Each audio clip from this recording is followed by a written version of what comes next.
Hindi siya yun. Iyon ang unang pumasok sa isip ni Marco habang nakatitig sa babaeng papalapit sa kanya. Hindi siya yun. Ang puso niya, na kanina lang ay puno ng pag-asa at pananabik, ay biglang kumabog na parang tambol na wala sa tempo. Naramdaman niya ang malamig na pawis na namumuo sa kanyang noo. Sa hawak niyang cellphone, naroon ang litrato ni Katrina.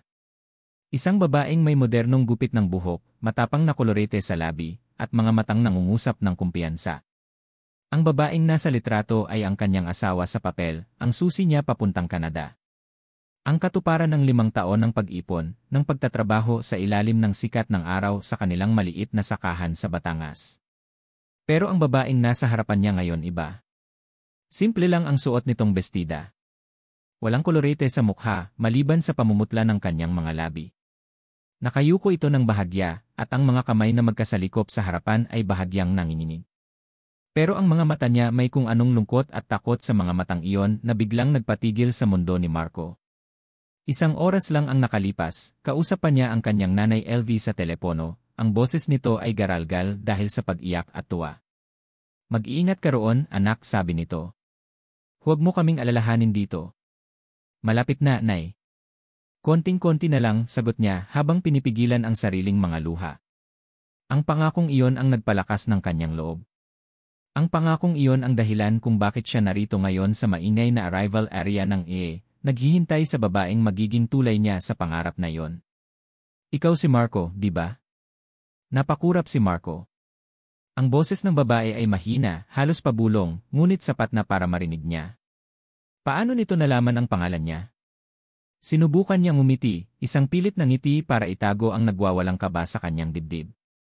Itinaas niya ang kanyang cellphone para ipakita ang litrato ni Katrina. Pasensya na, miss, magalang niyang sabi. Ito kasi ang sadya ko. Baka nagkamali ka lang ng tao. Napatingin ang babae sa litrato sa screen. Nakita ni Marco kung paano lalong namutla ang mukha nito, kung paano mas lalong nanginig ang mga kamay nito. Umiwas ito ng tingin at tumingin sa sahig na parabang naroon ang lahat ng kasagutan sa mga tanong na namumuo sa isip ni Marco. Ako ni. Nagsimula siyang magsalita, ngunit naputol. Huminga siya ng malalim. Ako ang pinapunta. Napakunot ang noo ni Marco. Anong ibig mong sabihin? Si Katrina ang hinihintay ko. Siya ang asawa ko. Ang salitang asawa ay parang naging banyaga sa kanyang dila. Isang kasunduan lang naman ang lahat. Isang pirmahan ng papel, buwan-buwang padala, at isang pangako ng pagsundo. Ganoon kasimple. O ganoon dapat kasimple. Kailangan na nating umalis, sabi ng babae, hindi pa rin makatingin sa kanya ng diretsyo. Malapit na ang flight mo. Hindi ako alis kasama ng hindi ko kilala, matigas na sabi ni Marco. Ang pagkalito niya ay unti-unti nang nahahaluan ng inis. Niloloko ba siya? Isa ba itong malaking scam? Ang 5 taon na ipon niya, mawawala na lang ba na parang bula? Sa isip niya, nakikita niya ang mukha ng kanyang ina, ang pag-ubo nito tuwing gabi, ang mga gamot na kailangan nitong inumin. Hindi. Hindi siya pwedeng mabigo. Final boarding call Air Flight EI-118 May Toronto. The remaining passengers, please proceed Gate P2 immediately. Ang boses mula sa speaker ay parang isang malakas na sampal sa mukha ni Marco. Gate P2. Iyon ang gate niya. Ang eroplano niya. Ang pangarap niya. Napatingin siya sa babae, handa ng talikuran ito at magbakasakaling darating pa si Katrina. Ngunit nang magtama ang kanilang mga mata, natigilan siya. Sa unang pagkakataon, tiningnan siya nito ng diretsyo. Nakita niya ang desperasyon sa mga mata nito, ang pagmamakaawa. Pakiusap, Marco, sabi nito, at sa pagkakataong ito, may diin sa kanyang boses. Ang mahalaga ay makarating ka sa Canada para sa nanay mo. Natigilan si Marco. Parang may kung anong tumusok sa puso niya. Paano? Paano niya nalaman ang tungkol sa nanay niya? Hindi niya ito nabanggit sa mga usapan nila ni Katrina. Ang usapan nila ay puro tungkol sa proseso, sa pera, sa mga dokumento. Walang personal. Ang ingay ng airport ay biglang nawala. Ang natitira na lang ay ang malakas na kabog ng kanyang dibdib at ang mga mata ng babaeng nasa harapan niya. Isang estranghera na alam ang pinakamalalim na dahilan ng kanyang pagsasakripisyo. Ang pangarap niya ay nasa gate 7. Ilang hakbang na lang. Ngunit ang katotohanan o ang kasinungalingan ay nakatayo sa harapan niya. Ang pagsakay sa eroplanong iyon ay parang pagtalon sa isang bangin ng nakapikit. Hindi. Ang isang salita ay umalingaw-ngaw sa kanyang isip, mas malakas pa sa huling tawag para sa kanyang flight. Hindi niya kayang isugal ang lahat sa isang kasinungalingan na hindi niya maintindihan. Sa isang iglap, nawala ang lahat ng pag-aalinlangan ni Marco. Pinalitan ito ng isang matinding determinasyon. Hindi niya pinansin ang papalakas na bulungan ng mga tao sa paligid. Hindi niya pinansin ang relo sa kanyang pulso na sumisigaw na wala na siyang oras. Ang tanging nakikita niya ay ang mga mata ng babae sa kanyang harapan. Sa isang mabilis na kilos, hinawakan niya ang braso nito. Naramdaman niya ang panginginig ng babae sa kanyang pagkakahawak, ngunit mas hinigpitan niya ito, hindi para saktan, kundi para iparamdam dito na seryoso siya. Halika, mariin niyang sabi. Saan tayo pupunta? Naguguluhang tanong ng babae, na si Leah pala ang pangalan, base sa kwintas na suot nito. Ang eroplano mo, Wala na akong pakialam sa eroplano, putol ni Marco sa sasabihin nito. Hinilan niya ito palayo sa direksyon ng gate 7, palayo sa kanyang pangarap. Bawat hakbang palayo ay parang may bumibigat sa kanyang dibdib, ngunit bawat hakbang kasama ang babaeng ito ay parang isang hakbang palapit sa katotohanan. Nagpupumiglas ito ng bahagya. Marco, teka lang. Ito na yun. Ang pinaghirapan mo. Huminto si Marco sa gitna ng daanan. Hinarap niya ito, ang kanyang mga mata ay nag-aapoy sa pinaghalong galit at desperasyon. Anong pinaghirapan? Ang maloko. Ang magpadala sa isang taong ni hindi ko kilala. 5 taon, miss. 5 taon ang buhay ko ang pinuhunan ko dito. Natahimik ang babae. Yumuko ito, at nakita ni Marco ang pagpatak ng isang butil ng luha mula sa mata nito, tumama sa malamig na sahig ng airport. Naramdaman ni Marco ang isang bahagyang kirot ng konsensya, ngunit iwinaksi niya ito. Kailangan niyang maging matatag. Hindi na niya ito hinayaang magsalita pa. Patuloy niya itong hinila, nilagpasan nila ang mga nagmamadaling pasahero, ang mga nag-iiyakang pamilya, hanggang sa marating nila ang labasan ng airport. Ang mainit at maalinsangang hangin ng Maynila ay sumalubong sa kanila, isang malaking kaibahan sa malamig na hangin sa loob. Binitawan niya ang braso nito. Huminga siya ng malalim, pinapakalma ang sarili. Tumalikod siya at nakita niya sa di kalayuan, sa likod ng salamin ng terminal, ang isang eroplano na unti-unting gumagalaw papalayo sa tarmac. Ang pangarap niya, umaalis nang wala siya. Isang mapait na ngiti ang gumuhit sa kanyang labi. Humarap siyang muli sa babae, na ngayon ay nakatayo lang doon, parang isang basang sisiw na nawawala sa gitna ng kaguluhan. Hindi ako alis, sabi ni Marco, ang boses niya ay kalmado na ngunit may bigat ng bakal. Hindi ako alis hanggat hindi mo sinasabi sa akin ang totoo. Nakatitig lang ito sa kanya, ang mga mata ay puno ng luhang hindi na mapigilan. At sa gitna ng ingay ng mga busina at sigawan sa labas ng ang 2 estranghera na pinagbuklod ng isang kasunduan ay naiwang nakatayo, parehong bihag ng isang kasinungalingang ngayon palang nagsisimulang mabuklat. Walang nagsasalita sa loob ng taxi. Para kay Leah, ang katahimikan ay mas nakakabingi kaysa sa ingay ng mga busina at ng makina ng sasakyan sa labas. Nakaupo siya sa tabi ni Marco, ngunit parang may isang pader na hindi nakikita sa pagitan nila. Nakikita niya sa bintana ang mga ilaw ng syudad na mabilis na dumadaan, malabo at parang mga mansa ng kulay, katulad ng magulo niyang isipan. Bawat segundo, nararamdaman niya ang titig ni Marco, kahit na ito'y nakatingin ng diretsyo sa daan. Isang titig na puno ng tanong, puno ng hinala. Ang init ng pagkakahawak nito sa braso niya kanina sa airport ay naroon pa rin, isang paalala ng bigat ng sitwasyong kinalalagyan niya. Huminto ang taxi sa tapat ng isang simpleng apartment building. Walang imikan na bumaba si Marco, binayaran ang driver, at nagsimulang maglakad. Sumunod lang si Leah, ang maliit niyang bag ay parang pabigat ng pabigat sa bawat hakbang. Pagbukas ng pinto, isang maliit na sala ang bumungad sa kanila. May isang sofa, isang maliit na mesa, at wala nang iba. Amoy bago pa ang pintura. Ang lugar ay malinis ngunit walang buhay, parang isang lugar na hindi para tirhan, kundi para pansamantalang pagtaguan. Isinara ni Marco ang pinto, at ang tunog ng pag-click ng lock ay parang tunog ng isang seldang ikinandado. Doon na siya humarap kay Leah. Ang pagod at pagkabigo sa mukha nito kanina ay napalitan ng isang malamig na determinasyon. Magsalita ka na, sabi ni Marco, ang boses ay mahinahon ngunit may talim. Sino ka? Bakit ikaw ang dumating? Nasaan si Katrina? Napalunok si Leah. Ang mga tanong na iyon ay parang mga punyal na sunod-sunod na tumusok sa kanyang dibdib. Gusto niyang sumigaw, gusto niyang sabihin ang lahat. Gusto niyang sabihin na hindi niya ito ginusto, na napilitan lang siya. Ngunit ang mukha ni Katrina ay biglang sumulpot sa kanyang isipan, ang mapanghamak nitong ngiti, ang mga salitang binitawan nito na parang lason. Tandaan mo, Leah. Isang maling salita mo lang, hindi lang ikaw ang masisira. Napapikit si Leah. Pasensya na, iyon lang ang lumabas sa kanyang bibig, ang boses niya ay basag. Gusto lang kitang tulungan. Tulungan? Tumawa si Marco, isang tawang walang saya. Ganito ba ang pagtulong? Ang sirain ang lahat ng pinaghirapan ko. Ang lokohin ako. Lumapit ito sa kanya, at napaatras si Leah hanggang sa maramdaman niya ang malamig na pader sa kanyang likuran. Wala na siyang maatrasan. Hindi kita niloloko, pakiusap niya, habang ang mga luha ay nagsisimula ng mamuo sa kanyang mga mata. Pakiusap, maniwala ka. Ginagawa ko to para sa'yo.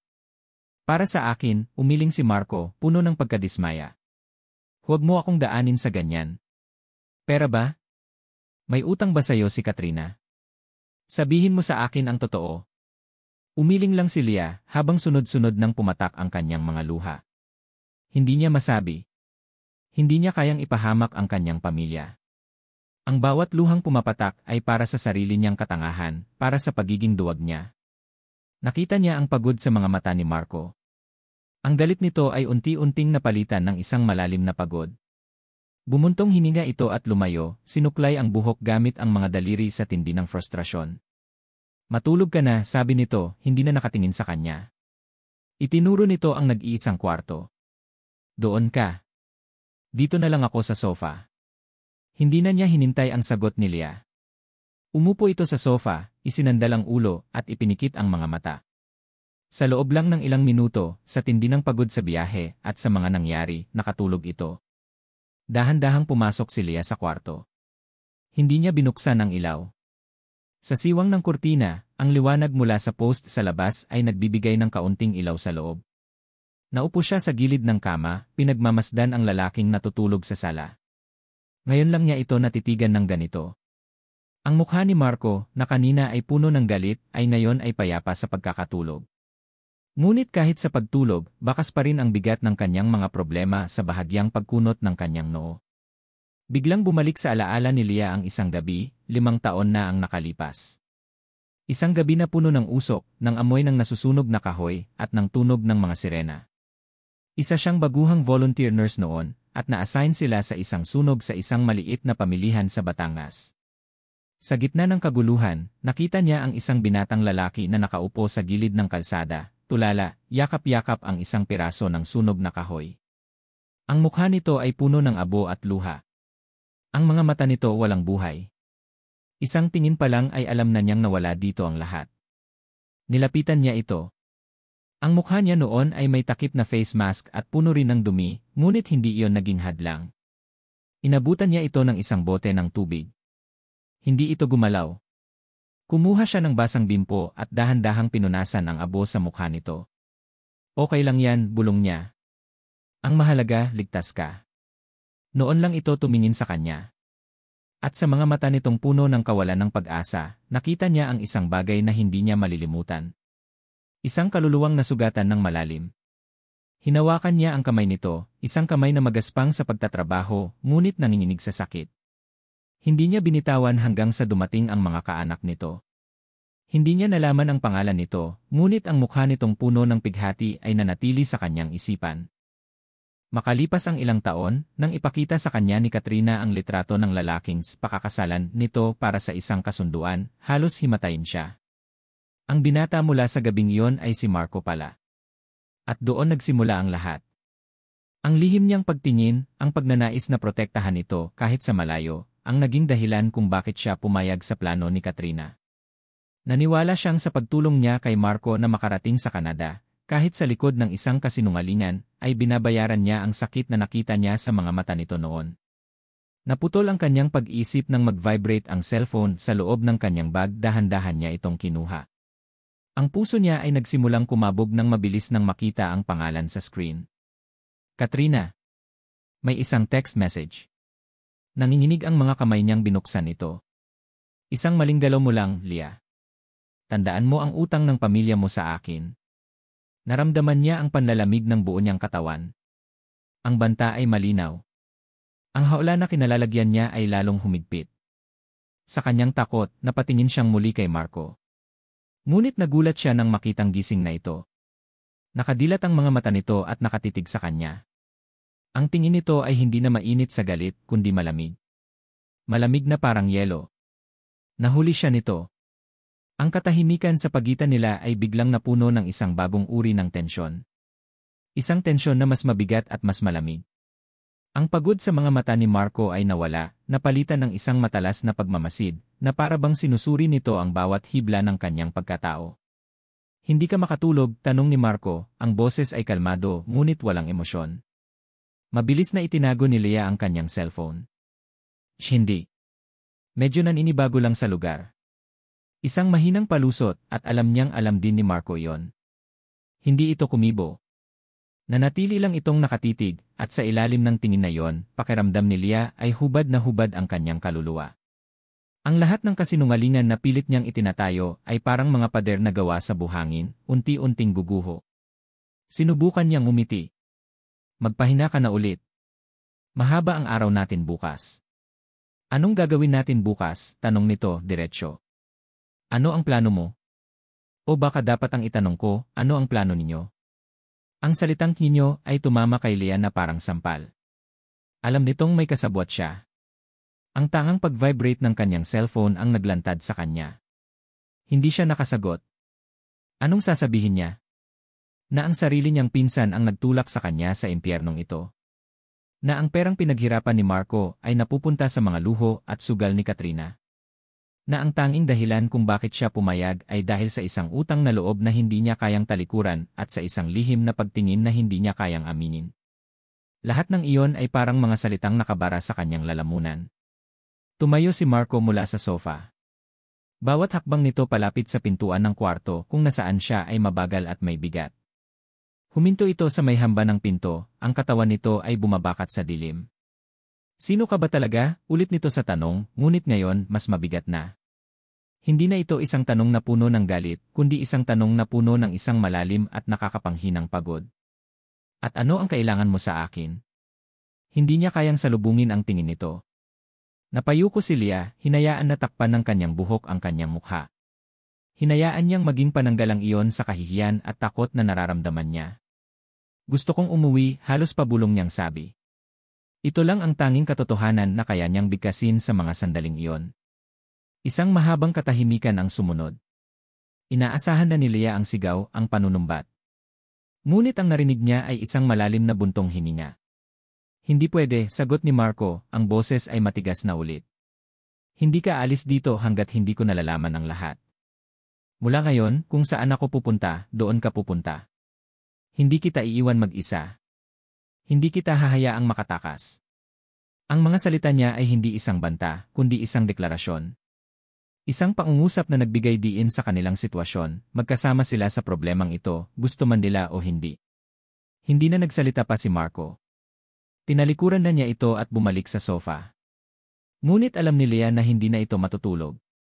Alam niyang sa likod ng nakapikit na mga matang iyon, ang isip nito ay naglalakbay, naghahanap ng mga sagot sa isang palaisipan kung saan si Leah ang pinakagitnang piraso. Naiwan si Leah sa loob ng kwarto, nakaupo sa dilim, yakap ang sarili. Ang apartment na ito, na dapat sana'y pansamantalang tahanan lang, ay naging isa ng kulungan. At ang lalaking pinangarap niyang tulungan, ang lalaking lihim niyang minamahal, ay siya na ngayong kanyang bantay. Kinabukasan, ang katahimikan ay mas mabigat pa kaysa sa gabi. Nagising si Marco sa liwanag na tumatama sa kanyang mukha mula sa bintana. Masakit ang likod niya mula sa pagkakatulog sa sofa. Ang unang pumasok sa isip niya ay ang babae sa kwarto. Ang estrangherang nagngangalang Leah.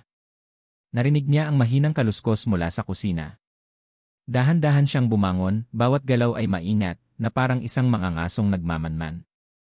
Nakita niya si Leah na nakatalikod, sinusubukang magtimpla ng kape. Ang bawat kilos nito ay alanganin, na parabang natatakot itong makabasag ng kahit ano. Hindi siya nagsalita. Pinanood lang niya ito, ang kanyang mga mata ay nanunuri. Sino ba talaga siya? Anong klaseng tao ang kayang gawin ang ginawa niya kahapon? Nagulat si Leia nang humarap ito at makita siyang nakatitig. Muntik na nitong mabitawan ang hawak na tasa.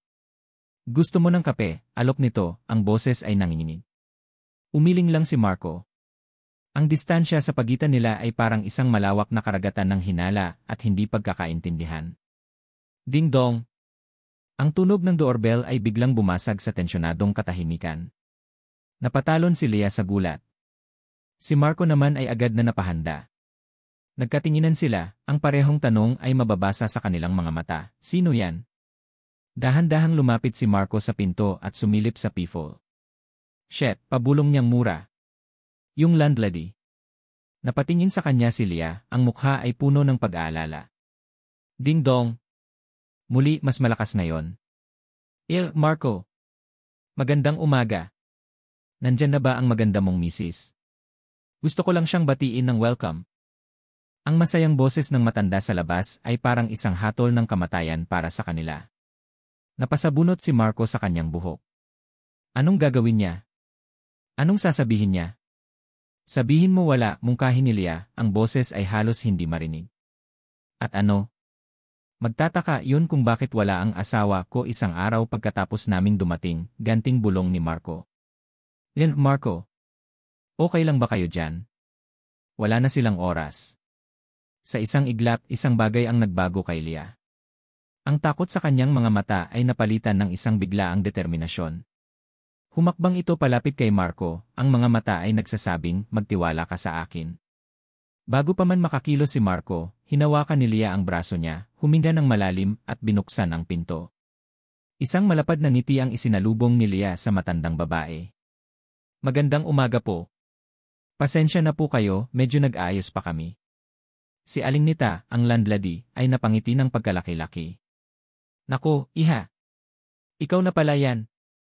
Ang ganda-ganda mo naman. Hinawakan ni Leia ang kamay ni Marco. Ang init ng kamay nito ay gumapang sa balat ni Marco, isang sorpresang hindi niya inaasahan. Napatingin siya kay Leia, sa mukha nito ngayon ay puno ng isang matamis at mapagpaniwalang ngiti. Sino itong babaeng ito? Paano niya nagagawang magbago ng anyo ng ganito kabilis? Ako po si Katrina, sabi ni Leia, at napansin ni Marco ang bahagyang pag-aatubili nito bago sabihin ang pangalan. Asawa po ni Marco. Nako, ang babata niyo pa. Bagay na bagay kayo, kilig na sabi ni Aling Nita. Teka, paano nga ba kayo nagkakilala? Mahiyain itong si Marco noong kausap ko, Ailey. Si Marco ay natigilan, walang maisip na isasagot. Ang utak niya ay blanko. Paano nga ba? Ang alam lang niya ay nagbayad siya sa isang ahensya, pumirma ng kontrata, at naghintay. Ngunit bago pa man niya maibuka ang kanyang bibig, naunahan na siya ni Leia. Humigpit ang hawak nito sa kanyang braso, isang senyales na ito na ang bahala. Matagal na po kaming magkakilala, Aling Nita, simula ni Leia, ang boses ay puno ng sigla at tamis na parang pulot. Childhood friends po kami sa Batangas. Pero syempre, torpe po itong si Marco, sabi nito sabay siko ng mahina kay Marco. Kaya ayun, inabot pa ng maraming taon bago niya ako niyayang magpakasal. Napatingin si Marco kay Leia, hindi makapaniwala. Ang mga salita ay dumadaloy mula sa bibig nito ng napakadali, na parabang totoong-totoo ang lahat. Ang bawat detalye, ang pagiging childhood friends, ang pagiging torpe niya, lahat ay perpektong umaangkop sa isang kwentong pag-ibig na kapanipaniwala. Si Aling Nita ay tuwang-tuwa. Naku, ganoon pala. Ang sweet naman. Sabi ko nang aba, may itinatagong landi itong si Marco. Nagtawanan sila. O mas tamang sabihin, si Aling Nita at si Leia ang nagtawanan. Si Marco ay pilit lang nang umingiti habang ang isip niya ay naguguluhan. Sige na, iha, baka naistorbo ko na kayo. Welcome sa building, ha? Kung may kailangan kayo, katukin niyo lang ako sa baba. Tumingin si Aling Nita sa kanilang dalawa. Hay, nakakatuwa kayong tingnan. Alagaan mo yang asawa mo, Marco, ha? Mukhang napakabait. Opo, Aling Nita. Salamat po, sagot ni Marco, ang mga salita ay parang hirap na lumabas. Nang tuluyan ng makalayo si Aling Nita, isinara ni Leah ang pinto. Kasabay ng pag-click nito, ang matamis na ngiti sa kanyang labi ay unti-unting nawala. Ang sigla sa kanyang mga mata ay napalitan ulit ng pamilyar na lungkot. Binitawan niya ang braso ni Marco na parabang napaso. Ang apartment ay muling binalot ng katahimikan, ngunit ngayon ay may kasama na itong pagkailang. Si Marco ay nakatitig lang sa kanya, puno ng pagtataka. Ang babaeng nasa harapan niya ngayon ay hindi ang duwag at umiiyak na babae kagabi. Hindi rin ito ang masayahin at matamis na Katrina kani-kanina lang. Isa na namang ibang tao. Paano? Nagsimula si Marco, ang boses niya ay halos pabulong. Kailangan, simpleng sagot ni Leah, umiiwas ng tingin. Kailangan nating magpanggap kung hindi masisira ang lahat. Lumapit si Marco sa kanya. Hindi na galit kundi puno ng isang nakakakilabot na kuryosidad. Hinawakan niya ang baba ni Leah at marahan itong itinaas para magtama ang kanilang mga mata. Paano mo nagawa yon? Tanong niya, ang boses ay seryoso. Ang galing mong magsinungaling. Ang mga salita ay tumagos kay Leah. May bahid dito ng pamamangha, ngunit mas nangingibabaw ang talim ng akusasyon. Isang paalala na sa mata ni Marco, siya ay isang bihasang manloloko. Hindi siya sumagot. Nanatili lang siyang nakatitig kay Marco, hinahayaan itong makita ang lahat ng sakit at pagod sa kanyang mga mata. Sa isang saglit, sa ilalim ng titig na iyon, nakita ni Marco ang isang bagay na pamilyar, isang uri ng kalungkutan na parang nakita na niya dati, sa isang lugar na hindi niya matandaan. Binitawan niya ito. Ang pagdampi ng kanilang balat ay nag-iwan ng isang kuryenteng hindi niya maintindihan. Bumalik siya sa sofa, naupo, at ipinikit ang mga mata, sinusubukang unawain ang lahat. Ang pagdating ni Aling Nita ay isang babala. Hindi sila ligtas. Ang kasinungalingan nila ay may mga binti, at kailangan nilang patakbuhin ito ng mas mabilis para hindi sila maabutan ng katotohanan. Ngunit habang pinagmamasdan niya si Leah na tahimik na bumalik sa kusina, isang tanong ang hindi maalis sa kanyang isip, gaano katagal nila kayang magpanggap bago sila mismo ang malunod sa sarili nilang kasinungalingan? Lumipas ang 2 araw na parang mga multo. Si Marco at Leah ay gumagalaw sa loob ng maliit na apartment na parang 2 estranghero na nag-iwasan sa isang masikip na pasilyo. Ang mga pag-uusap nila ay limitado sa mga kinakailangan. Gutom ka na ba? O may sabon pa ba sa banyo? Walang personal. Walang emosyon. Ang pader na nakapagitan sa kanila ay nanatiling matibay. Sa 3 araw, bumigay ang katawan ni Marco. Nagsimula ito sa isang bahagyang sakit ng ulo. Hindi niya ito pinansin, iniisip na dahil lang ito sa stress at kakulangan sa tulog. Ngunit pagsapit ng hapon, ang sakit ng ulo ay naging isang matinding lagnat. Ang buong katawan niya ay nananakit at ang paningin niya ay nanlalabo. Okay ka lang? Narinig niyang tanong ni Leah mula sa kabilang dulo ng sala. Ang boses nito ay puno ng pag-aalala. Sinubukan niyang sumagot, ngunit ang tanging lumabas sa kanyang bibig ay isang mahinang ungol. Naramdaman niyang bumibigat ang kanyang talukap, at ang huli niyang nakita, bago siya lamunin ng dilim ay ang nag-aapurang mukha ni Leah na papalapit sa kanya. Nagising si Marco sa kalagitnaan ng gabi. Ang unang naramdaman niya ay ang isang malamig at basang bimpo sa kanyang noo. Dahan-dahan niyang iminulat ang kanyang mga mata. Madilim ang paligid, maliban sa liwanag na nagmumula sa nakabukas na pinto ng banyo. Nakahiga siya sa kama sa kwarto, hindi sa sofa. Nakita niya si Leah na nakaupo sa isang upuan sa tabi ng kama, inaalog ang isang palanggana ng tubig. Sa pagitan ng bawat pag-alog, marahan nitong pinupunasan ang kanyang mga braso at leg. Ang mga kilos nito ay maingat, magaan, at puno ng kasanayan, ang mga kilos ng isang taong sanay mag-alaga. Sinubukan niyang bumangon, ngunit pinigilan siya nito. Huwag ka munang bumangon, mahinang sabi ni Leah, ang boses ay malumanay. Mataas ang lagnat mo. Ipinatong nito ang likod ng kanyang palad sa noo ni Marco. Ang pagdampi ng balat nito ay malamig at nakakaginhawa. Anong nangyari? Hirap na tanong ni Marco. Hinimatay ka kanina. Inilipat kita dito sa kwarto, sagot nito. Huwag kang mag-alala, napainom na kita ng gamot. Pumikit si Marco. Ang galit at hinala niya kay Leah ay pansamantalang natabunan ng matinding panghihina ng kanyang katawan. Hinayaan niya lang itong alagaan siya. Hinayaan niyang punasan nito ang pawis sa kanyang mukha. Sa mga sandaling iyon, hindi ito ang manlolokong estranghera. Isa itong anino ng kalinga sa gitna ng kanyang karamdaman. Nang magising siyang muli, umaga na. Ang lagnat niya ay medyo bumaba na, ngunit nanghihina pa rin siya. Ang unang pumasok sa kanyang mga pandama ay isang pamilyar na amoy. Isang amoy na nagpabalik sa kanyang pagkabata. Ang amoy ng luya, bawang, at kanina dahan-dahang niluluto. Amoy ng arroz caldo. Dahan-dahan siyang bumangon, sumasandal sa headboard ng kama. Pumasok si Leah sa kwarto, may dalang isang tray na may mangkok ng mainit na lugaw at isang baso ng tubig. Kailangan mong kumain para lumakas ka, sabi nito, inilapag ang tray sa kanyang kandungan. Kumuha si Marco ng isang kutsara at tinikman ang lugaw. Sa unang subo pa lang, natigilan siya. Ang lasa. Parehong-pareho. Ang anghang ng luya, ang alat ng patis, ang lambot ng kanin. Ito ang lasang kinalakihan niya. Ito ang lasa ng arroz caldo na niluluto ng kanyang nanay LV sa tuwing siya ay nagkakasakit. Napatingin siya kay Leah, ang kanyang mga mata ay puno ng pagtataka. Paano mo nalaman, hindi niya matapos ang tanong. Ito ang luto ng nanay ko. Isang malungkot na ngiti ang gumuhit sa labi ni Leah. Umupo ito sa gilid ng kama, pinapanood siyang kumain. Nakita ko sa isang maliit na notebook sa bag mo. May listahan ng mga sangkap. Naisip ko, baka paborito mo. Isang simpleng sagot, ngunit para kay Marco, may kung anong kumurot sa puso niya. Ang babaeng ito, na pinagdudahan niya at itinuring na kaaway, ay nag-abala pang tingnan ang isang lumang listahan para lang lutuin ang paborito niyang pagkain. Habang kumakain, sa unang pagkakataon, bumukas ang bibig ni Marco hindi para mag-akusa, kundi para magkwento. Ang nanay ko may sakit siya sa puso, mahina niyang sabi, nakatingin sa mangkok. Kaya kailangan kong makaipon. Kaya kailangan kong makapunta ng Canada. Para sa kanya. Para sa operasyon niya. Hindi sumagot si Leah. Nakikinig lang ito.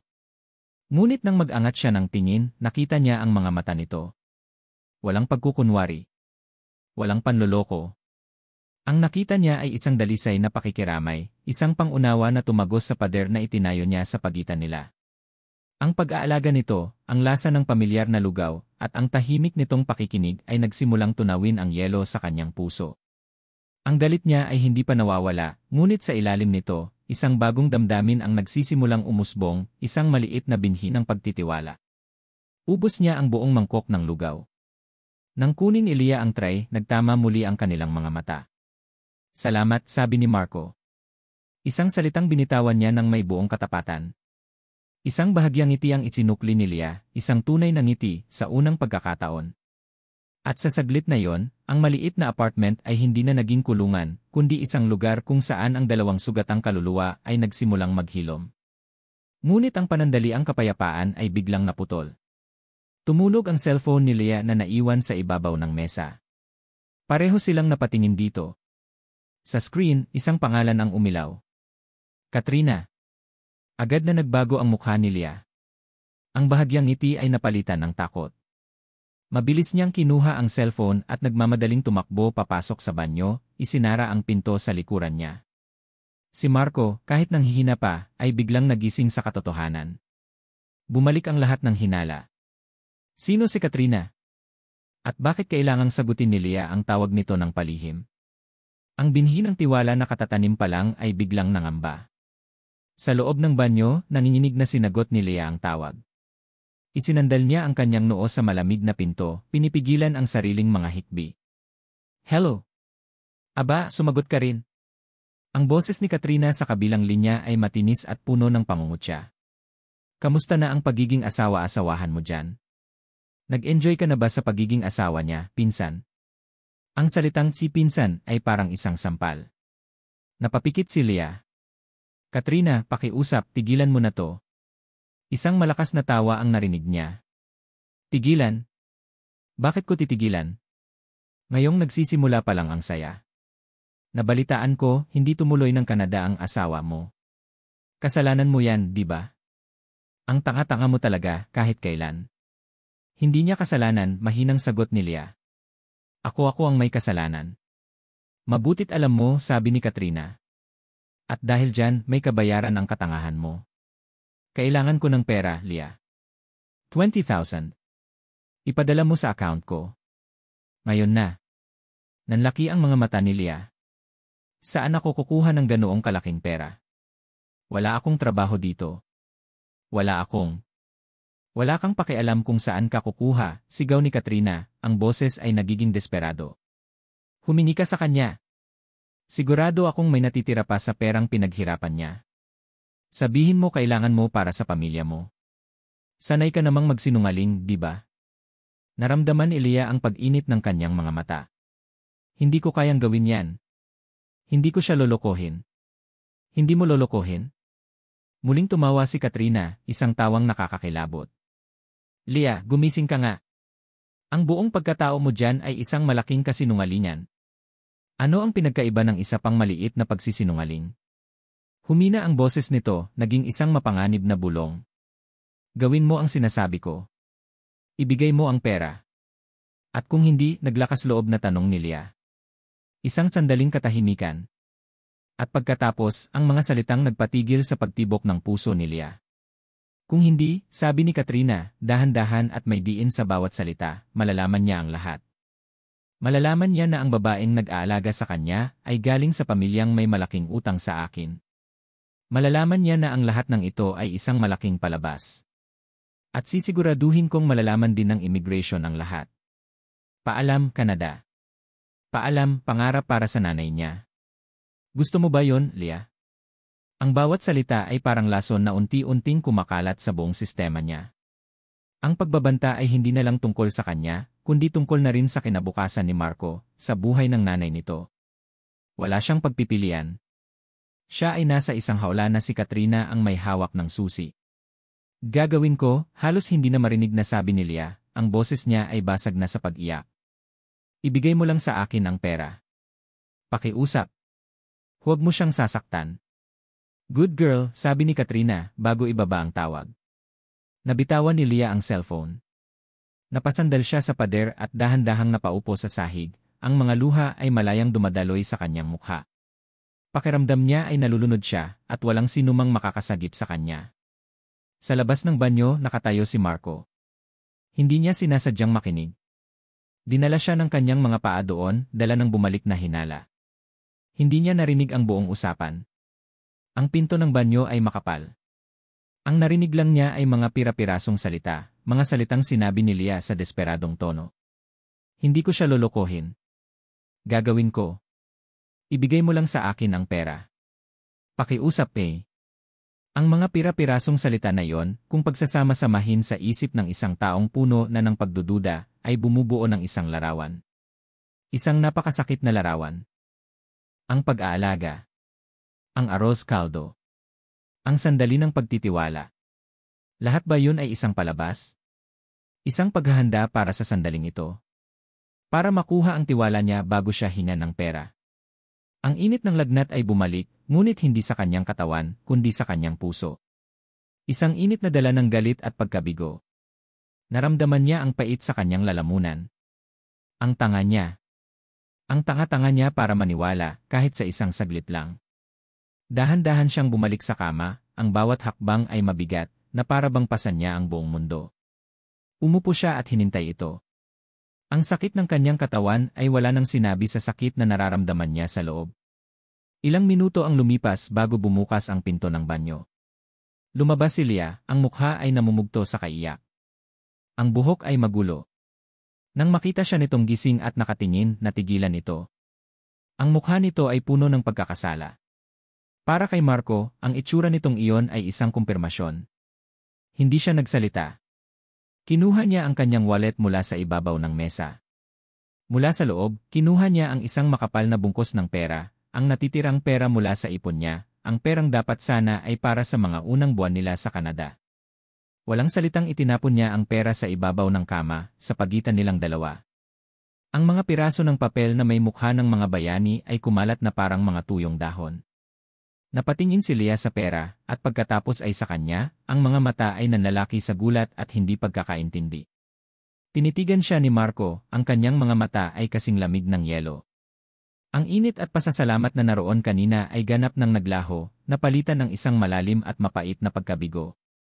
Ito ba ang kailangan mo? Tanong niya, ang boses ay kalmado, ngunit may nakatagong panginginig. Pera. Umiling si Leah, ang mga luha ay muling nagsimulang mamuo. Marco, hindi. Hindi sa ganoon eh. Huwag ka nang magsalita, putol niya. Narinig ko. Narinig ko ang lahat. Isang kasinungalingan, ngunit sa mga sandaling iyon, naniniwala siyang iyon ang katotohanan. Sabihin mo kung magkano, patuloy niya, ang bawat salita ay parang lasong lumalabas sa kanyang bibig. Bayaran na kita para matapos na ang lahat ng ito. Ang mga salitang iyon ay tumama kay Leah na parang isang malakas na suntok sa sikmura. Ang pag-asa na baka sa wakas ay magkakaintindihan na sila, na baka may maliit na tiyansang maging totoo ang lahat, ay biglang nadurog at naging abo. Ang lalaking minamahal niya, ang lalaking pinoprotektahan niya, ay iniisip na isa siyang ganid na manloloko. At ang pinakamasakit sa lahat, wala siyang magawa. Wala siyang masabi para ipagtanggol ang sarili. Ang pag-unawa sa kanyang mga mata ay napalitan ng isang malalim na sakit. Ang pader na nagsimulang magkaroon ng lamat kanina ay hindi lang muling nabuo, ito ay naging mas mataas, mas makapal, at gawa na ngayon sa yelo at bakal. Ang pera sa ibabaw ng kama ay parang isang insulto. Isang monumento ng kawalan ng tiwala. Si Marco ay nakaupo pa rin sa kama, ang likod ay nakasandal sa pader, ang mga braso ay nakakrus sa dibdib.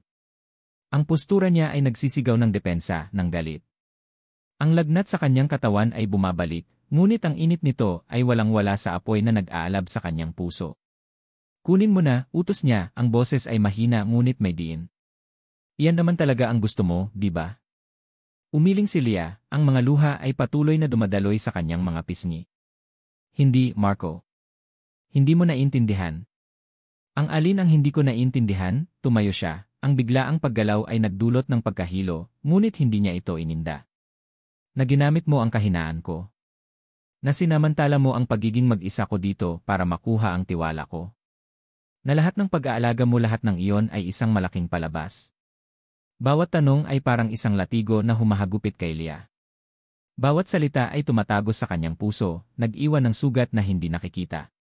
Hindi totoo yan, sabi niya, ang boses ay basag. Hindi totoo, lumapit si Marco, ang kanyang mga mata ay nag-aapoy. Narinig kita, Leah. O kung ano man ang tunay mong pangalan. Narinig kitang nakikiusap para sa pera. Sino si Katrina? Kasabwat mo ba siya? Siya ba ang utak ng lahat ng ito? Ang pangalan ni Katrina. Ang katotohanan ay nasa dulo na ng dila ni Leah, nagpupumilit na lumabas. Gusto niyang isigaw na si Katrina ang dahilan ng lahat ng ito, na siya mismo ay isang biktima. Ngunit ang banta ni Katrina ay umalingaw sa kanyang isipan, ang imahe ng nanay ni Marco, ang pagkasira ng pangarap nito. Hindi niya kaya. Napayuko siya. Wala kang alam, iyon na lang ang naisagot niya, isang sagot na lalo lang nagsilbi bilang gasolina sa apoy ng galit ni Marco. Wala akong alam, tumawa siya ng mapakla. Siguro nga. Ang tanging alam ko ay nagtiwala ako sa'yo. Kahit isang saglit lang. At ang tanga-tanga ko para gawin yon. Humakbang siya palapit kay Leah. Ginagamit mo lang ba ang nanay ko para makuha ang gusto mo? Ang tanong na yon. Iyon ang pumatay sa kung anumang natitirang pag-asa sa puso ni Leah. Ang tanging dahilan kung bakit niya tiniis ang lahat ng ito, ang pag-aalala para sa nanay ni Marco, ay siya pang ginagamit na sandata laban sa kanya. Tumigil ang kanyang pag-iyak. Ipinahid niya ang kanyang mga luha gamit ang likod ng kanyang palad. Nag-angat siya ng tingin at sa unang pagkakataon, sinalubong niya ang nag-aapoy na mga mata ni Marco. Wala nang lungkot sa kanyang mga mata. Wala nang pagmamakaawa. Ang naroon na lang ay isang malalim at basag na kawalan. Hindi na siya nagsalita. Ang kanyang pananahimik ay mas malakas pa kaysa sa anumang sigaw. Para kay Marco, iyon ay isang pag-amin. Isang kumpirmasyon ng lahat ng kanyang mga hinala. Ang babaeng nasa harapan niya ay hindi ang anghel na nag-alaga sa kanya, isa siyang ahas na naghihintay lang ng tamang panahon para tumuklaw. Tinalikuran niya ito. Bumalik siya sa sofa. Iniwan si Leah na nakatayo sa gitna ng kwarto kasama ang pera na kumalat sa kama. Ang bawat isa sa kanila ay nasa kani-kanilang sulok ng apartment, ngunit ang distansya sa pagitan nila ay parang libo-libong milya na ang layo. Lumipas ang mga oras. Walang kumikibo. Walang kumakain. Ang tanging maririnig ay ang paminsan-minsang pag-ubo ni Marco at ang tahimik na paghikbi ni Leah mula sa loob ng kwarto. Ang hangin ay mabigat sa mga non-sinabing salita, sa mga akusasyong walang basehan, at sa sakit na dulot ng nasirang tiwala. Gabi na nang bumangon si Marco mula sa sofa. Pakiramdam niya ay lalo siyang nanghina.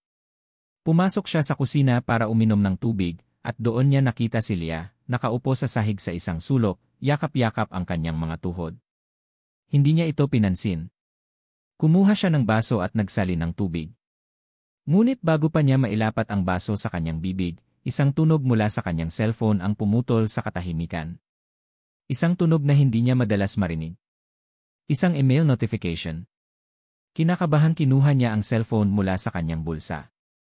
Ang puso niya ay biglang kumabog ng mabilis nang makita kung kanino galing ang email. Immigration, Refugees and Citizenship Canada. Nanginginig ang mga kamay niyang binuksan ito. Ang mga mata niya ay mabilis na nagbasa sa mga salita, ngunit ang utak niya ay parang tumigil sa pag-andar. Urgent, your immigration interview has been scheduled. Date in 2 days. Time, Siyam oras lang. Location, Embassy of Canada, Makati City. Attendance of both applicant, Ina Marco Santos, and sponsor, Inra Katrina Santos, is mandatory. Nabitawan niya ang baso. Ang tunog ng nabasag na salamin sa sahig ay kasing lakas ng pagbasag ng kanyang mundo. Napatingin sa kanya si Leah, ang mga mata ay nanlalaki sa gulat. 48 oras. Iyon na lang ang natitira sa kanila. Ang palabas, gusto man nila o hindi, ay kailangang magpatuloy. Wala na silang choice. Wala nang atrasan.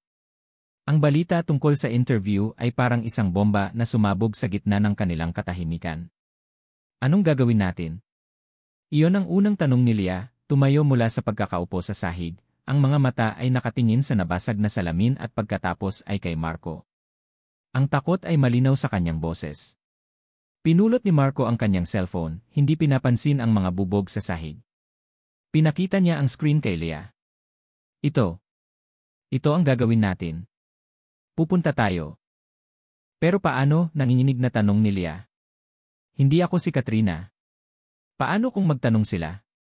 Paano kung hanapin nila ang mga papeles niya? Mahuhuli tayo, Marco. May choice ba tayo? Ganti ni Marco, ang boses ay walang emosyon, pagod na sa lahat. Kung hindi tayo pupunta, tapos na ang lahat. Kung pupunta tayo at mahuli, tapos din ang lahat. Pero kung pupunta tayo at niswertehin, baka may pag-asa pa. Ang salitang si pag-asa ay parang isang banyagang salita. Paano magkakaroon ng pag-asa sa isang sitwasyong itinayo sa pundasyon ng kasinungalingan? Sa sumunod na araw, ang apartment ay naging isang training camp.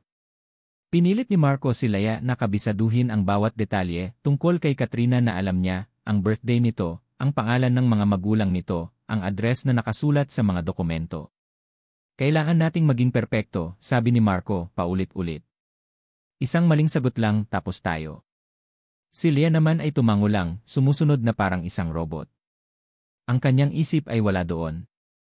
Habang kinakabisado niya ang buhay ng kanyang pinsan, ang sarili niyang pagkatao ay parang unti-unting nabubura. Siya si Leah, ngunit kailangan niyang maging si Katrina. Ang bigat ng dalawang pagkatao ay parang pumipiga sa kanyang kaluluwa. Gabi bago ang interview, habang si Marco ay tulog na sa sofa dala ng pagod at lagnat na hindi pa rin tuluyang nawawala, nakatanggap si Leah ng isang text. Mula kay Katrina. Hindi ito mga salita.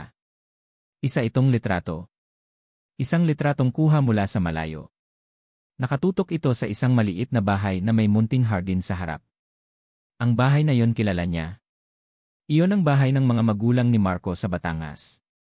Sa ilalim ng litrato, may isang maikling mensahe. 48 oras. Ang pera o ang kapahamakan ng pamilya mo. Ngunit alam ni Leah na hindi na niya pamilya ang tinutukoy ni Katrina.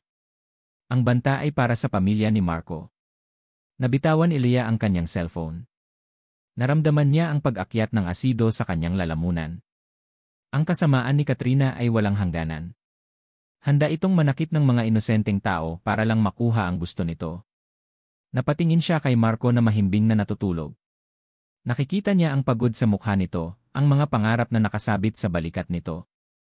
Ang interview bukas hindi lang iyon para sa Canada. Iyon ay para sa buhay ng nanay nito. At biglang nagliwanag ang lahat sa isip ni Leah. Ang interview ay isang patibong. Kahit na makalusot sila, si Katrina ay hindi titigil. Patuloy itong hihingi ng pera. Patuloy itong mananakot.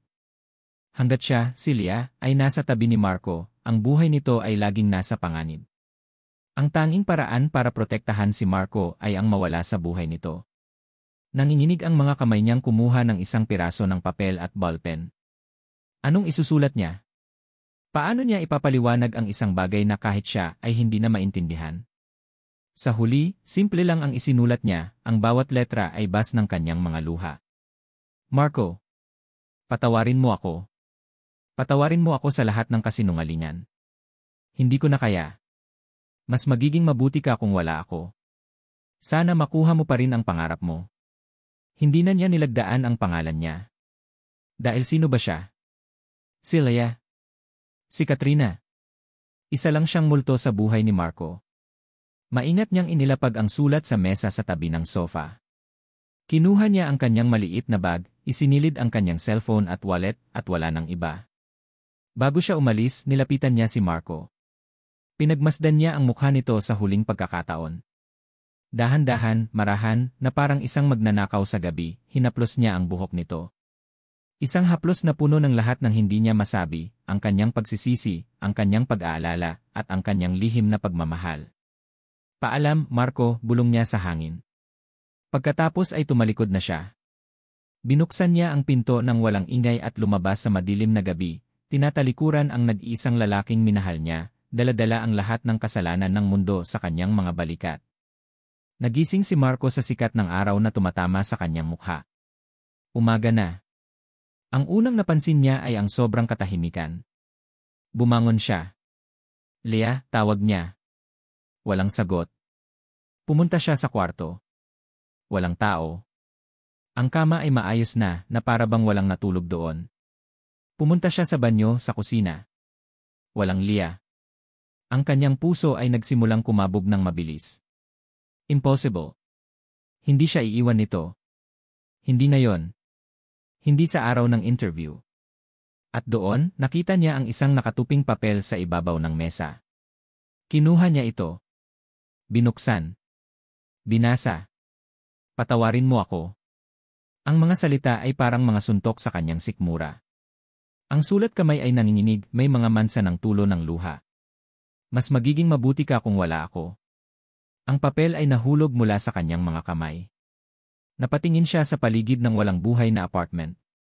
Wala na siya. Ang pangarap niyang Canada. Ang perang pinag-ipunan niya. Ang babaeng, sa kabila ng lahat ng galit at hinala niya, ay unti-unti na pala niyang minamahal. Nawala na ang lahat. Napaupo siya sa sahig. Isinubsob niya ang kanyang mukha sa kanyang mga palad at, sa unang pagkakataon mula noong masunog ang kanilang tindahan, umiyak siya. Isang iyak na puno ng pagkabigo, ng galit, at ng isang malalim na pakiramdam ng kawalan na mas masakit pa kaysa sa apoy na tumupok sa kanyang mga pangarap noon. Ang bawat hikbi ay parang nagmumula sa kaibuturan ng kanyang kaluluwa. Ang bigat na pinipigilan niya sa loob ng maraming araw, ang stress, ang sakit, ang pagkalito, ay biglang bumuhos. Wala na siya. Ang tatlong salitang iyon ay paulit-ulit na tumatakbo sa kanyang isipan. Iniwan siya nito. Sa pinakakritikal na araw, tinalikuran siya nito. Ang lahat ng pag-aakusa niya, ang lahat ng hinala niya totoo pala. Isa lang siyang malaking katangahan sa paningin nito, isang hagdan ng kailangan apakan at pagkatapos ay iwan na lang basta-basta kapag hindi na kailangan. Tumayo siya, pinunasan ang kanyang mga luha gamit ang manggas ng kanyang damit. Ang sakit ay napalitan ng isang malamig na galit. Galit sa babae. Galit kay Katrina. Galit sa kanyang sarili dahil sa pagiging napakatanga. Sa kanyang galit, sinipa niya ang maliit na mesang katabi ng sofa. Ang mga gamit sa ibabaw nito ay tumilapon. Isang manipis na libro na laging dala-dala ni Leah ay bumagsak at bumuka sa sahig. Hindi niya ito pinansin. Naglakad siya pabalik-balik sa sala na parang isang tigreng nakakulong sa hawla. Anong gagawin niya ngayon? Paano niya haharapin ang kanyang ina? Paano niya sasabihin dito na ang lahat ng kanilang pag-asa ay naglaho na? Ang kanyang mga mata ay napadako sa nakabukas na libro sa sahig. May isang bagay na nakaipit sa pagitan ng mga pahina nito. Isang bagay na kumikinang ng bahagya sa tama ng liwanag ng araw. Dahil sa kuryosidad, lumuhod siya at kinuha ito. Isa itong luma at medyo kalawang ng keychain. Ang disenyo nito ay isang maliit na babaeng nurse na may suot na puting uniforme at cap. Simple lang ito, isang bagay na mabibili sa kung saan saang tindahan. Ngunit para kay Marco, ang keychain na yon ay parang isang kidlat na tumama sa kanyang alaala. Bigla, bumalik siya sa isang gabi 5 taon na ang nakalipas. Ang amoy ng usok. Ang init ng apoy. Ang pakiramdam ng kawalan. At ang isang babaeng may takip ang kalahati ng mukha. Isang babaeng nagpunas ng abo sa kanyang pisngi. Isang babaeng may mga matang puno ng lungkot at pag-unawa. Isang babaeng humawak sa kanyang kamay at bumulong ng mga salitang nagbigay sa kanya ng lakas para bumangon muli. Ang mahalaga, ligtas ka. Hindi niya nakita ang buong mukha nito noon. Hindi niya narinig ng malinaw ang boses nito dahil sa ingay ng mga bombero. Ngunit ang mga matang iyon. Ang mga mata ni Leah. Ang puso ni Marco ay biglang tumigil sa pagtibok. Siya pala yun. Parang isang dam na gumuho, ang lahat ng alaala ay bumuhos. Ang lasa ng arroz caldo. Ang paraan ng pag-aalaga nito sa kanya. Ang pamilyar na kalungkutan sa mga mata nito tuwing akala niya ay hindi siya nakatingin. Ang paraan nito kung paano siya protektahan mula kay Aling Mita. Hindi iyon kasinungalingan. Hindi iyon palabas. Iyon ay pag-aalaga. Totoong pag-aalaga. At kung totoo ang lahat ng iyon, ibig sabihin may ibang dahilan kung bakit ito umalis. May ibang dahilan sa likod ng lahat ng kasinungalingan. Siya ay hindi ang manloloko. Siya ay biktima rin. Katulad niya. Hawak-hawak ni Marco ang keychain, ang malamig na metal nito ay parang may dalang kuryente na gumigising sa bawat himaymay ng kanyang pagkatao. Siya pala yun. Ang realisasyon ay parang isang malakas na alon na humampas sa kanya, tinatangay ang lahat ng galit at pagdududa, at ang iniiwan ay isang malalim na pagsisisi. Ang lahat ng masasakit na salitang binitawan niya. Ang mga akusasyon. Ang pagtapon niya ng pera sa kama. Ang bawat sandali ng kawalan niya ng tiwala. Naalala niya ang mga mata ni Leah na puno ng sakit habang sinasabi niya ang mga yon. At ngayon, naiintindihan na niya. Hindi iyon sakit na dulot ng pagkakasala, kundi sakit na dulot ng katotohanang hindi nito kayang sabihin. Biglang tumulog ang kanyang cellphone. Nang makita niya ang pangalan sa screen, isang pamilyar na kaba ang kanyang naramdaman. Nanay LV calling. Huminga siya ng malalim bago sagutin. Kailangan niyang maging kalmado. Hindi pwedeng mag-alala ang kanyang ina. Hello, Nay. Anak. Kamusta? Ngayon ang interview nyo, di ba, masiglang bati ng kanyang ina. Pinagdarasal ka namin dito. Sabi ko nga kay Lord, gabayan niya kayo ng asawa mo. Napakagatlabi si Marco. Asawa. Oo po, Nay. Papunta na kami. Mabuti naman, anak, sabi ni Nanay LV. Alam mo, naisip ko lang noong mga panahong sobrang hirap natin pagkatapos masunog ang tindahan, akala ko hindi na tayo makakabangon. Pero may mga anghel talagang pinapadala sa atin.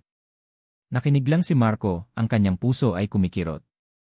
Naalala ko yung nurse na tumulong sa atin dati, anak, patuloy ng kanyang ina, ang boses ay puno ng pasasalamat. Hindi ko man nakita ang buong mukha niya, pero ang mga mata niya may mga mata talagang nangungusap. Napakabait niya. Naalala ko, may suot siyang kwintas na may letrang Nay. Siguro yun ang pangalan niya. Parang may kung anong tumusok sa dibdib ni Marco. Ang kwintas ni Leah. Sana makita ko siya ulit balang araw para makapagpasalamat ng maayos, sabi pa ni Nanay LV. Ang mga taong tulad niya, anak, ay biyaya. Huwag mong kakalimutan yan. Hindi po, Nay. Hindi ko po kakalimutan, sagot ni Marco, ang boses niya ay garalgal na. Sige po, Nay, kailangan na po naming umalis. Tawag po ako ulit mamaya. Mahal ko kayo. Pagkababa ng tawag, napaupo siyang muli sa sahig, hawak pa rin ang keychain. Ang mga piraso ng palaisipan ay nagkabit-kabit na. Ang babae sa sunog. Ang kwintas. Ang mga mata. Ang pag-aalaga. Si Leah ang anghel na tinutukoy ng kanyang ina. At siya, sa kanyang galit at pagiging makasarili, ay tinataboy ito palayo. Kung si Leah ay biktima rin, sino ang tunay na kontrabida? Ang mga mata niya ay napako sa librong nakakalat pa rin sa sahig. Kinuha niya ito. Isa itong manipis na nobela na laging binabasa ni Leah kapag akala niya ay tulog na si Marco. Binuklat niya ang mga pahina, hindi alam kung ano ang hinahanap. At doon, sa pinakalikod na pahina, nakaipit ang isang piraso ng resibo. Isang resibo mula sa isang money transfer service. Ang pangalan ng nagpadala, Leah Cruz. Ang pangalan ng tatanggap, Katrina De La Torre. At sa ibaba, may isang address sa Quezon City. Katrina. Sa wakas, isang pangalan. Isang address. Biglang nag-iba ang tibok ng puso ni Marco.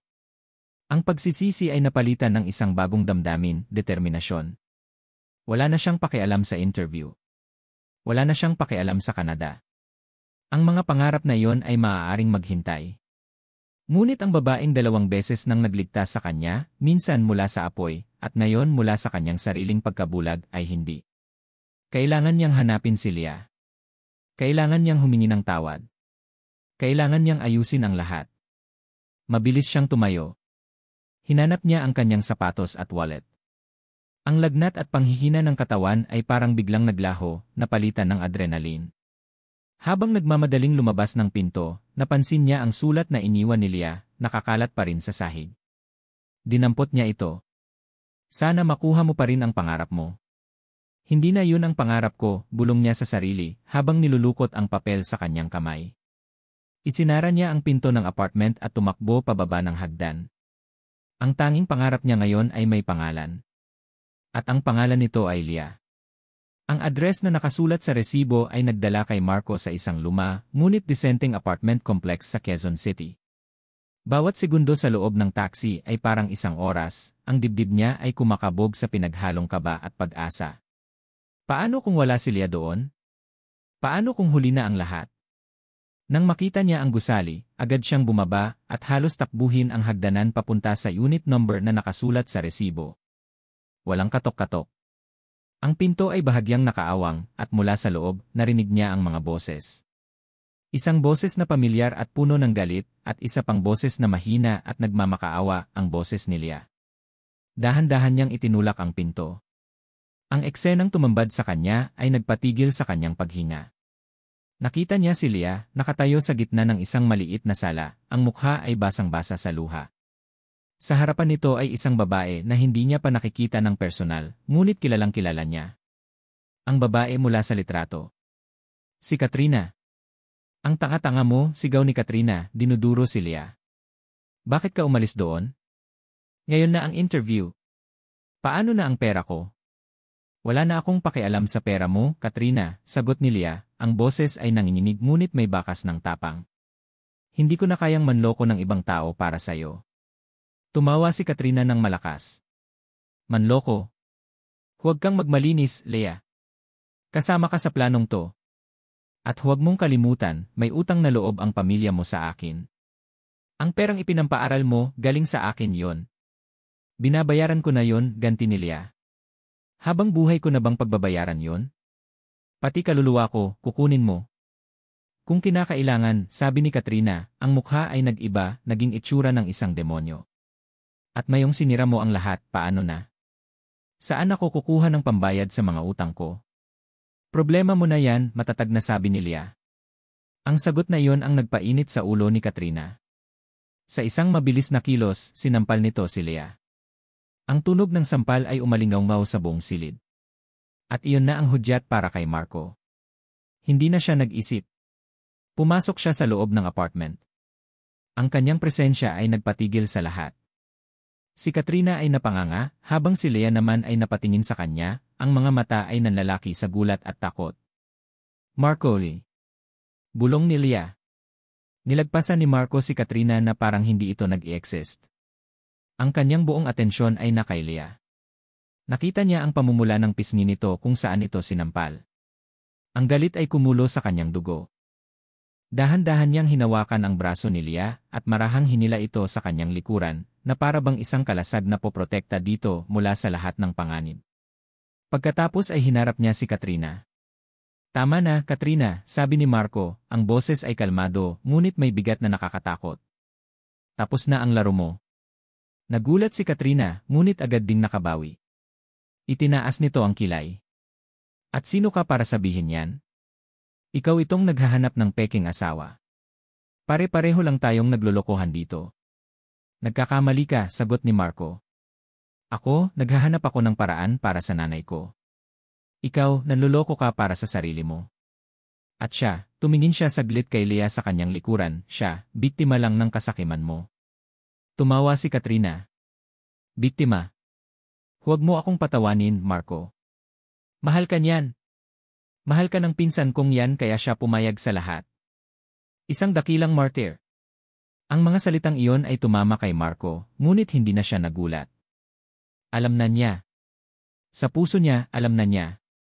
At ano ngayon? Tanong ni Katrina, ang boses ay puno ng panunuya. Nalaman mo na ang totoo. Paano na ang Canada? Ang pangarap mo. Tinitigan ni Marco si Katrina, ngunit ang kanyang mga salita ay para kay Lea. Wala nang halaga ang pangarap na yun kung wala siya. Lumingon siya at tiningnan si Lea ng diretsyo sa mga mata. Ang mga mata na minsan niyang pinagdudahan, ang mga mata na 2 beses nang nagligtas sa kanya. Siya ang pangarap ko. Ang mga salitang iyon. Ang mga salitang iyon ang tuluyang nagpabagsak sa lahat ng pader sa puso ni Lea. Ang mga luha ay muling dumaloy, ngunit hindi na ito luha ng sakit, kundi luha ng paglaya. Nakita ni Katrina ang eksena sa harapan niya, ang pagkatalo ay malinaw sa kanyang mukha. Sa huling desperadong galaw, sumigaw ito. Akala niyo tapos na. Hindi pa, banta nito, habang kinukuha ang kanyang cellphone. Tatawagan ko ang immigration. Sasabihin ko ang lahat. Kung hindi ako magwawagi, sisirain ko kayong dalawa. Hinawakan ni Marco ng mahigpit ang kamay ni Lea. Hinarap nila ang nagwawalang si Katrina. Gawin mo, matatag na sabi ni Marco. Gawin mo ang gusto mo. Wala na kaming pakialam. Dahil sa mga sandaling iyon, habang magkahawak ang kanilang mga kamay, alam nilang pareho na kahit anong mangyari, kahit mawala pa ang lahat ng pangarap na materyal, basta't magkasama sila, kaya nilang harapin ang lahat. Lumipas ang ilang linggo. Ang banta ni Katrina ay nanatiling banta na lamang. Marahil ay natakot itong madamay kapag nagsampa ng kaso si Marco tungkol sa panloloko at pananakot nito. O marahil, sa huli, wala na rin itong lakas ng loob na harapin ang mga taong sinubukan niyang sirain. Anuman ang dahilan, hindi na sila muling nagparamdam pa. Ang pangarap na Canada ay tuluyan ng naglaho. Ang application nila ay na-cancel, at ang pera na naibayad sa ahensya ay hindi na naibalik. Ngunit para kina Marco at Lea, ang mga iyon ay mga bagay na lang na walang gaanong halaga. Isang hapon, sakay ng isang bus na bumibiyahe palayo sa magulong syudad, magkatabing nakaupo sina Marco at Lea. Ang tanawin sa labas ay unti-unting nag-iba mula sa matataas na gusali at siksikang mga kalsada, napalitan ito ng malalawak na bukirin at mga puno. Pauwi na sila. Pauwi na si Marco sa Batangas at sa pagkakataong ito, may kasama na siya. Nakasandal ang ulo ni Lea sa balikat ni Marco, habang hawak naman ito ng mahigpit ang kanyang kamay. Kinakabahan ako, bulong ni Lea. Paano kung hindi ako magustuhan ng nanay mo? Ngumiti si Marco. Imposible yan. Matagal ka na niyang gusto, hindi niya lang alam. Pagdating nila sa kanilang bayan, isang pamilyar na init ang sumalubong sa kanila. Ang amoy ng lupa, ang huni ng mga ibon, ang ngiti ng mga taong nakakakilala kay Marco. Ito ang mundo niya, isang mundong simple at payapa. Sa kanilang bahay, naghihintay si Nanay LV sa may pintuan, ang mukha ay puno ng pag-aalala. Nang makita nito si Marco, agad itong napaluha at niyakap ang anak. Anak! Akala ko kung ano nang nangyari sa'yo. Hindi ka na tumawag. Pasensya na po, Nay. Mahabang kwento, sabi ni Marco. Humiwalay siya sa yakap at hinawakan ang kamay ni Lea, iniharap ito sa kanyang ina. Nay, siya po si Lea. Tumingin si Nanay LV kay Lea. Sinuri nito ang mukha ni Lea, at pagkatapos ay napako ang tingin nito sa kwintas na may letrang na suot-suot pa rin niya. Biglang nanlaki ang mga mata ni Nanay LV, at isang ngiti ng pagkakilala ang unti-unting gumuhit sa kanyang mga labi. Ikaw, sabi ni Nanay LV, ang boses ay puno ng pagkamangha. Ikaw ang anghel ko. Hindi na nito hinintay ang paliwanag. Niyakap nito si Lea ng mahigpit. Salamat, Iha. Salamat sa lahat. Sa yakap na yon, naramdaman ni Lea ang isang bagay na matagal na niyang hinahanap, ang pakiramdam ng pagiging tanggap, ang pakiramdam ng isang tunay na tahanan. Kinagabihan, pagkatapos ng hapunan, naupo sina Marco at Lea sa isang bangkong kahoy sa labas ng bahay, pinapanood ang mga bituin sa madilim na kalangitan. Marco, nagsimula si Leah. Patawarin mo ako. Dahil sa akin, nawala ang pangarap mo. Umiling si Marco. Hinawakan niya ang magkabilang pisngi ni Leah at pinagtagpo ang kanilang mga noo. Huwag mong sabihin yan. Dahil sa'yo, nahanap ko ang tamang pangarap. Patawarin mo rin ako, sabi naman ni Marco, ang boses ay puno ng pagsisisi. Sa lahat ng masasakit na sinabi ko. Sa lahat ng pagdududa. Nabulag ako ng galit. Naiintindihan ko, sagot ni Leah. Pareho tayong nasaktan. Sa ilalim ng liwanag ng mga bituin, tinitigan nila ang isa't isa. Wala nang kasinungalingan. Wala nang takot. Tanging dalawang pusong naghilom at natutong magtiwala muli. Hindi man tayo nakarating sa Canada, sabi ni Leah, isang mapait na ngiti sa kanyang mga labi. Hinawakan ni Marco ang kanyang kamay at dinala ito sa kanyang dibdib, kung saan malakas na tumitibok ang kanyang puso. Dahil ang tahanan ko ay narito, bulong niya. Dahan-dahan niyang inilapit ang kanyang mukha sa mukha ni Leah. Kasama ka. At doon, sa gitna ng katahimikan ng gabing iyon sa probinsya, sa ilalim ng libo-libong mga bituin, ibinigay nila ang kanilang unang halik. Isang halik na hindi na kailangan ng pagkukunwari. Isang halik na naghuhugas sa lahat ng sakit ng nakaraan. Isang halik na nagsasara sa isang kabanata ng pagsubok at nagbubukas ng isang bagong aklat, isang kwento ng pag-ibig na natagpuan hindi sa isang malayong lupain, kundi sa lugar kung saan ito nararapat, sa kanilang sariling tahanan. At dito nagtatapos ang kwento ni Marco at Leah.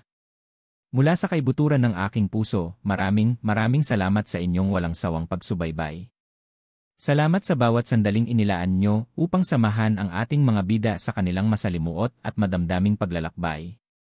Habang isinusulat ko ang bawat kabanata, kasama nyo akong naramdaman ang kanilang pighati, ang kanilang pagkalito, at ang kanilang tahimik na pag-asa. Naging bahagi kayo ng bawat emosyon, at iyon ay isang karangalan para sa akin. Ang kwentong ito ay isang paalala na ang tunay na pag-ibig ay hindi laging matatagpuan sa isang malayong pangarap o sa isang perpektong simula. Madalas, ito ay nabubuo sa gitna ng mga pagsubok, lumalago sa pamamagitan ng pagpapatawad, at natatagpuan ang tunay na tahanan sa puso ng taong handang unawain ang ating mga pagkakamali at yakapin ang ating buong pagkatao. Ito ay isang paalala na kahit sa likod ng bawat luha, laging may bagong simula na naghihintay. Ngayon, nais ko namang marinig ang inyong kwento. Ano ang aral na tumatak sa inyong puso mula sa paglalakbay ni Marco at Leah? Aling bahagi ang nagpaiyak, nagpakilig, o nagbigay sa inyo ng pag-asa? Mangyaring ibahagi ang inyong mga saloobin sa comment section sa ibaba. Ang bawat isa ay aking babasahin at lubos na pinapahalagahan. Hanggang sa ating muling pagsasama sa susunod na kwento ng pag-ibig at buhay. Pag-ibig sa likod ng